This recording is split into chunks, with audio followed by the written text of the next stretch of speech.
Hello crypto Bangla family, কেমন আছেন সবাই? আশা করছি সবাই ভালো আছেন। আজকের ভিডিওতে আমরা বিটকয়েন নিয়ে চার্ট অ্যানালাইজ করব এবং বিটকয়েনের নেক্সট কি হতে পারে। আমার কাছে একটি চার্ট রয়েছে যেটি শেয়ার করব যে আগামী হালভিংয়ের পরে আমরা বিটকয়েনে কতটুকু দেখতে পেতে পারি, এই বিষয়টা তো আলোচনা করব। পাশাপাশি ইন্ডিয়া থেকে একটি ব্যাড নিউজ বেরিয়ে আসছে মার্কেটের মধ্যে, সেটি নিয়েও আলোচনা করব। ইন্ডিয়ান এক্সচেঞ্জ এবং ইন্টারন্যাশনাল এক্সচেঞ্জ নিয়ে একটা শোকেস নোটিশ এসেছে, এই বিষয়টা নিয়ে আলোচনা করব।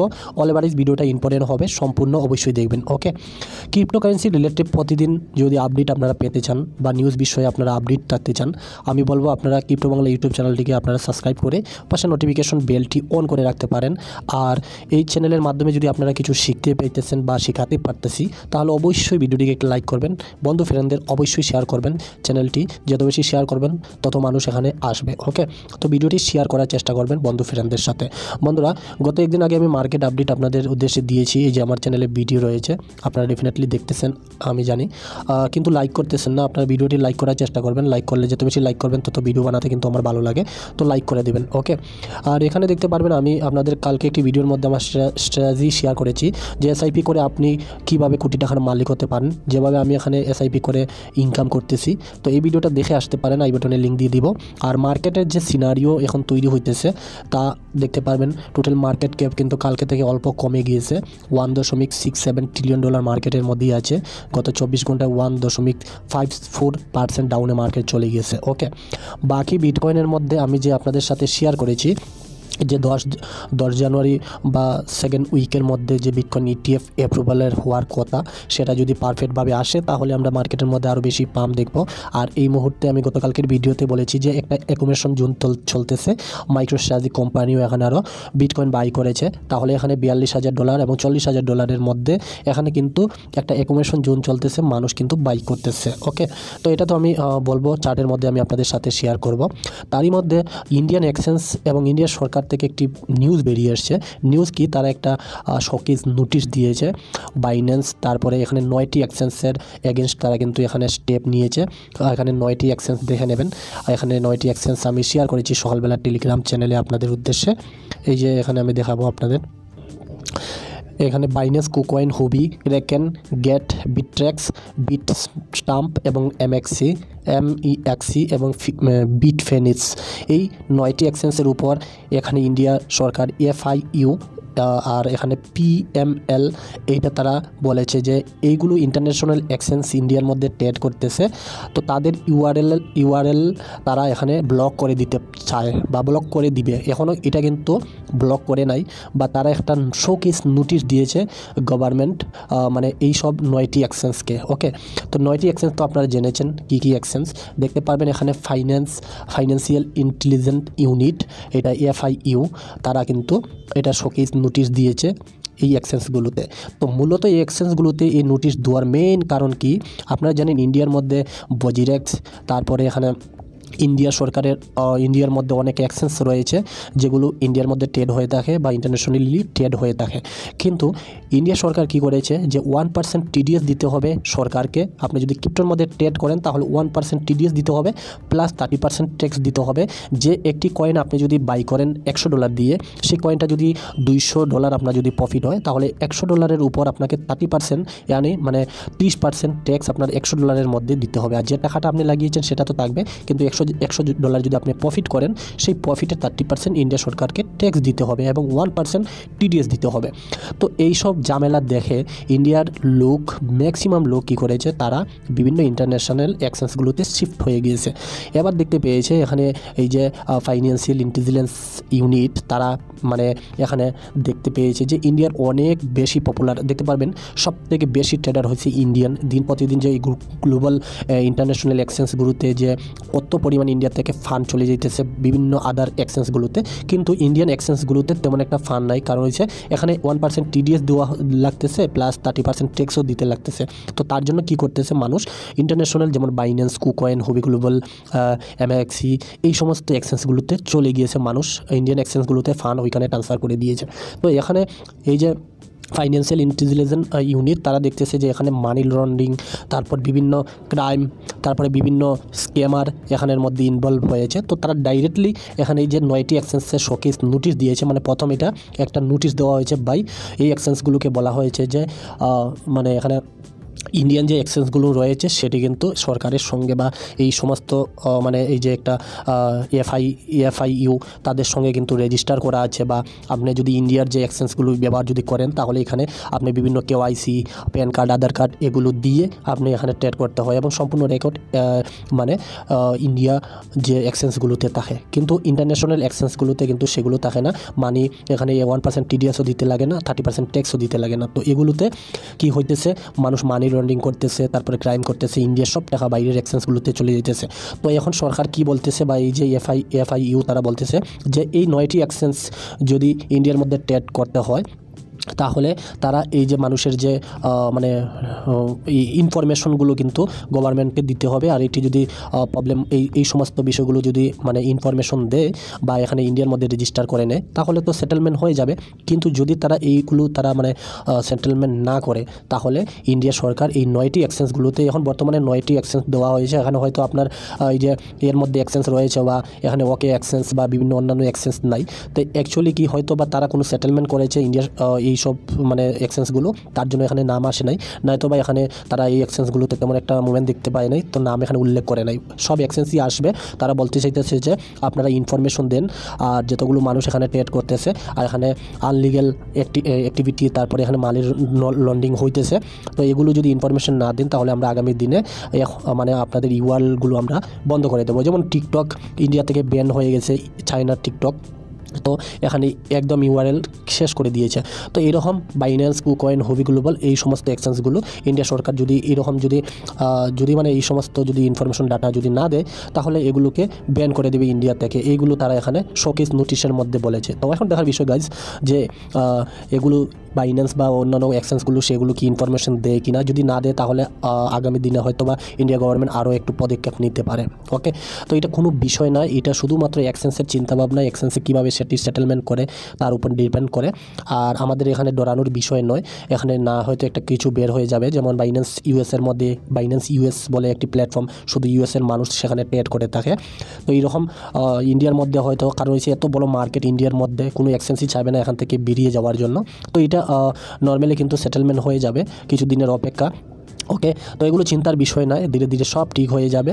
আর আমি বলবো যে যেহেতু আপনারা যারা ইন্ডিয়া থেকে আছেন, আপনারা ইন্ডিয়া এক্সচেঞ্জগুলোতে ট্রেড করতেছেন, আমি বলবো যে সরকারকে ট্যাক্স অবশ্যই আইটিআই ফাইল করবেন, যদি লস হয় তাহলেও করবেন, প্রফিট হলেও করবেন। কিছু ভিডিও রয়েছে ইউটিউবে, এগুলো দেখে শিখে নেবেন যে কীভাবে আইটিআই ফাইল করতে হয়। আপনার যদি বেশি বেশি ফান্ড থাকে তাহলে করবেন এগুলো, নয়তো আপনার একদিন সমস্যায় পড়তে পারেন, ঠিক আছে না? তো এগুলো এখানে বেরিয়ে এসছে। তারই মধ্যে ওয়াজিরেক্স টোকেনটা কিন্তু পাম্প করতেছে, ইন্ডিয়ান এক্সচেঞ্জের নিজেদের টোকেন এটা পাম্প করতেছে, ঠিক আছে। বাকি আমরা এখানে চলে যাব মার্কেটের সিচুয়েশনে। দেখুন বিটকয়েনের চার্ট আমরা এখানে অন করেছি। একটি নিউজ যে এই মুহূর্তে মানে গতকালকে রাত্রিবেলা এসেছে 12টা 11:30টার সময়। তো এই নিউজটা মার্কেটের মধ্যে তেমন একটা প্যানিক করে নেয়, অল্প সময়ের জন্য বিটকয়েনের মধ্যে একটা দাম দেখা গিয়েছিল, অল্প সময়ের জন্য। এই যে দেখতে পারবেন এই বিটকয়েন চলে এসেছিল অলমোস্ট এখানে চলে এসেছিল $42,000 সামথিং চলে এসেছিল। কিন্তু এটা কোনো প্যানিক করা নিউজ নয়, এটা শুধুমাত্র এক্সচেঞ্জকে শোকেস নোটিশ দিয়েছে ইন্ডিয়া গভর্নমেন্ট।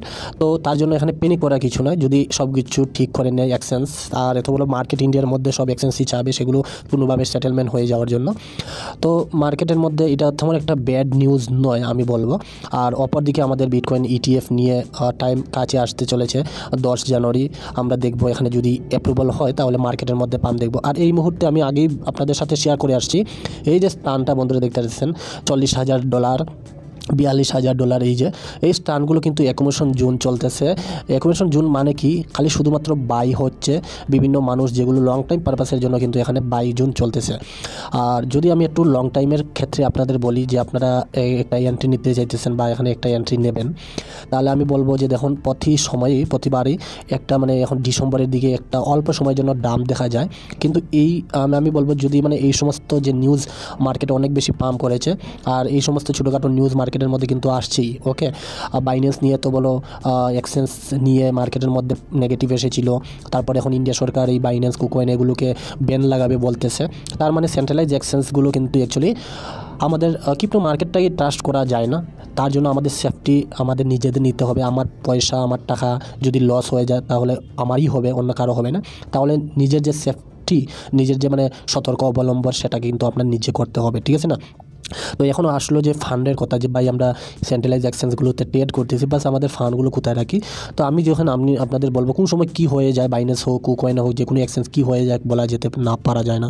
তো আমি বলবো আপনার ফান্ড যদি বেশি আছে বা যদি ট্রেড করছেন না, একটা লং টাইম পারপাসের জন্য বসে আছেন, তাহলে আমি ডেফিনেটলি আপনাদের বলবো যে আপনাদের একটা লেজার ওয়ালেট কিনুন, ভালো লেজার ওয়ালেট কিনুন।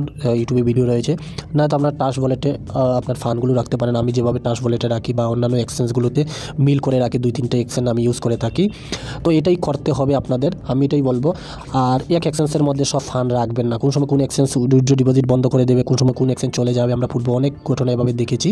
ওকে, তো এটাই করবেন আমার মতে আর কি ফান্ডগুলো। আর টাচ ওয়ালেটে যদি রাখেন, দেখেন টাচ ওয়ালেটে অনেক টক রয়েছে, অনেকে বলবে লিঙ্ক, এই লিঙ্কের মাধ্যমে এখানে ফ্রিতে আর্নিং হয়, ও হয়। তো বেশি অ্যাক্টিভিটি করবেন না টাচ ওয়ালেটের মধ্যে, না তো স্ক্যামের শিকার হতে পারেন আপনার ওয়ালেটটা, ঠিক আছে। আমার এক্সচেঞ্জ টাচ ওয়ালেটটা শুধু আমি কিটা একটা নিমিশন করে আমার সেফটি জায়গার মধ্যে রেখে দিয়েছি তার কিটা, আর বাকি টাচ ওয়ালেটের মধ্যে আমি তেমন অ্যাক্টিভিটি করি না, শুধুমাত্র ফান্ড ডিপোজিট উইথড্র বা রিসিভার সেন্ডই করি, আর কিছু করি না। তো যাই হোক বন্ধুরা, মার্কেটের বিষয় যদি বলি, এই যে মার্কেট পাম্প করেছে, এখানে আমি বারবার বলতেছি আপনাদের অ্যাকুমুলেশন জোন চলতেছে, যতক্ষণ পর্যন্ত বিটকয়েন 40,000-এর উপরে রয়েছে আমাদের বাবার কিছু নয়। ওকে, আর যদি আমি বলতেছি এভাবে যে ব্যাড নিউজ বেরিয়ে আসছে, যদি এভাবে হঠাৎ করে ব্যাড নিউজ কোনো বড় ধরনের বেরিয়ে আসে, বা SEC যদি বলে যে আমরা এখন আর একটু ঢিলা করে দিয়েছি, এখন আমরা অ্যাক্টিভ মানে ETF অ্যাপ্রুভাল দেবো না, তো সাডেনলি বিটকয়েন কিন্তু এই যে $37,000 বা $35,000 এদিকে কিন্তু মুভ হতে পারে বিটকয়েন, ঠিক আছে না। তো এদিকে একটু খেয়াল রাখবেন, এই যে স্থানগুলোতে $35,000 বা এখানে 40,000 টাকা যদি ব্যাঙ্কে ফেলে হইতেছি, ঠিক আছে। তো 37-35 এদিকের মধ্যে আসার সম্ভাবনা রয়েছে। আর এইরকম যদি আসে বন্ধুরা, তাহলে আমি বলবো চোখ বন্ধ করে বিটকয়েন বাই করে নেবেন, চোখ বন্ধ করে মার্কেটে এন্ট্রি নিয়ে নেবেন, কারণ হচ্ছে এইরকম সুযোগ আর পাবেন না। সাডেনলি পড়বে, মার্কেটে ডাউন হবে, আবার টক করে উপরে চলে যাবে, কারণ কিন্তু এখানে বিটকয়েনের হালভিং আসতে চলেছে, ঠিক আছে না। বাকি আপনারা যদি এই মুহূর্তে ইনভেস্ট বিভিন্ন কয়েনে করতে চান তাহলে করতে পারেন, তবে $100 যদি থাকে তাহলে $30 ইনভেস্টমেন্ট করুন, অল্প অপেক্ষা করুন। আবার যদি মার্কেট নিচে কারেকশন নেয় তাহলে যাতে এন্ট্রি নিতে পারেন, হঠাৎ করে ফট করে এন্ট্রি নেওয়ার মতো যাতে আপনার ফান্ড থাকে। হয়তো বা মার্কেট এখানে অল্প ডাউন আসার সম্ভাবনা রয়েছে, এটা মনে রাখবেন, যে সবসময় রাখবেন যে মনে মার্কেট এতটুকু যে হঠাৎ মানে পাম্প করেছে, তো এখানে মার্কেট ডাউন হওয়ার একটা সম্ভাবনা রয়েছে। এই যে দেখতে পান বিটকয়েনের চার্ট সম্পূর্ণ দেখুন, এই যে দেখুন, তো এখানে একটা সম্ভাবনা রয়েছে। তার জন্য কিন্তু একটু তৈরি থাকবেন, একটু ফান্ড রাখবেন হাতের মধ্যে, যাতে যদি মার্কেট ক্র্যাশ করে তাহলে যাতে আমরা ফট করে একটা এন্ট্রি নিতে পারি, ঠিক আছে না। বাকি মার্কেট ওয়াইজ নিউজ যদি দেখেন তাহলে আরকে 21 শেয়ার এটি স্পোর্ট বিটকয়েন ETF, তারা কিন্তু পঞ্চম 5 বার সংশোধন করে আবার SECর কাছে তারা দাখিল করেছে, দিয়েছে। তো এটা একটা গুড নিউজ। আরকে তারা কিন্তু আবার এটা সংশোধন করে, তারা কিন্তু এগেইন আবার কিন্তু অ্যাপ্লাই করেছে, গত 2 দিন আগে গ্রেস্কেলও অ্যাপ্লাই করেছে এগেন। তো এখানে দেখতে পাবেন ক্যাথি উড এবং ব্লুমার্ককে বলেছেন, আমরা মনে করি সম্ভবত বেড়ে গেছে SEC অনুমোদনকারী স্থান বিটকয়েন ETF। ওকে, তো এখানে ক্যাথি উড উনি ব্লুমার্কের একজনকে একটা রিপোর্ট দিয়েছেন, আর উনি বলেছেন যে আমরা এখনও তৈরি হয়ে যেতেছি বিটকয়েন ETF এর জন্য, ঠিক আছে। নেক্সট এই চার্টটা আমি বলেছিলাম শেয়ার করবো আপনাদের সাথে। লং টাইম পারপাসে যদি আমরা দেখি তাহলে বিটকয়েনের কিন্তু ঠিক অ্যাকুমুলেশন জোন, আমি যে বলতেছি এখানে 42,000-এ চলতেছে, তো ঠিকই এখানে অ্যাকুমুলেশন জোন চলতেছে। মানুষ শুধুমাত্র বিটকয়েন এই বক্স থেকে দেখুন বের হয়েছে একটা লম্বা একটা র্যালি দেওয়ার জন্য। আর বিটকয়েন আমরা 1 লাখ টার্গেট আমি বিশেষ করিয়া, অন্যান্য বিভিন্ন অ্যানালাইসিস 1.5 লাখ 2 লাখ 3 লাখও বলতেছে। ওকে, তো আমার মতে বিটকয়েন $1 লাখ আমার টার্গেট, তো সেটা অ্যাচিভ হবে কিছুদিনের মধ্যে। তো আমি দেখতেছি যে এই যে ফিল আপ করে বিটকয়েন পাম্প করেছে, এই যে ফিল আপ করে এখান থেকে বিগ একটা পাম্প করেছে, তারপর এই যে একটা স্থান অ্যাকুমুলেশন জোন চলছিল, এখানে অনেক মানুষ বাই করেছে, ফিল আপ করে বিগ বুল রান দেখা গিয়েছে। এই জায়গাতে আমরা দেখেছি যে মানুষ অ্যাকুমুলেট করেছে, আর এখান থেকে একটা আমরা দৌড় দেখতেছি বিটকয়েনের মধ্যে আসবে। এখানেও সেম সিনারিও এই যে দেখতে পারবেন, এই যে অ্যাকুমুলেশন জোন চলতেছে, আর এখন মাত্র স্টার্ট হইতেছে যে বিটকয়েনের মধ্যে পাম্প, ঠিক আছে না। তো তার জন্য আমি বলতেছি যে যদি একটা ছোটো মোটো কারেকশন যদি নেয় বিটকয়েন, ETF ব্যাড নিউজ যদি বেরিয়ে আসে, আর সম্ভবত ETF অ্যাপ্রুভাল হবে বেশিরভাগই মানুষের চাহিদা। ওকে, কারণ হচ্ছে SEC অনেকবার এটি রিফাইল করেছে, অনেকবার মানে চেষ্টা করেছে ঠিক করার জন্য। তো বড় বড় যে কোম্পানি তারা কিন্তু বারবার এটা সংশোধন করে বারবারই অ্যাপ্লাই করতেছে। তো একটা অপরচুনিটি রয়েছে যে ছোটো মোটো নিউজ মার্কেটের মধ্যে থাকবে, তবে আপনার টার্গেট লং টাইমের জন্য থাকতে হবে, ঠিক আছে। টাচ ওয়ালেট লেজার ওয়ালেটের মধ্যে ফান্ড রাখুন, একদম শান্তিতে যদি ঘুমাতে যান, আর বিনা চিন্তা ভাবনা যদি ঘুমাতে চান, ঠিক আছে না। তো আমি এটাই বলবো আপনাদের, একটা লং টাইম পারপাসে বিটকয়েন কিন্তু অনেক একটা উপরে যাওয়ার সম্ভাবনা রয়েছে, ঠিক না। তো এই ছিল সমস্ত বিষয় বন্ধুরা, আশা করি বুঝে নিয়েছেন। এই যে ইন্ডিয়া থেকে যে নিউজগুলো বেরিয়ে এসেছে মার্কেটের মধ্যে, ওকে। তো আশা করি বুঝতে পেরেছি আপনারা যদি এই সমস্ত আপডেটগুলো প্রতিদিন পেতে চান, তাহলে আমি বলবো ক্রিপ্টো বাংলা ইউটিউব চ্যানেলটিকে সাবস্ক্রাইব করে যাবেন, আর নিচে কমেন্ট করবেন, লাইক করবেন, বন্ধুদের শেয়ার করবেন। বিটকয়েন হালভিং বিষয় যদি না জানেন, আই বাটনে লিঙ্ক দিয়ে দিব, বিটকয়েন হালভিং বিষয়টার ভিডিওটা দেখে নেবেন। ওকে, সবাই ভালো থাকবেন।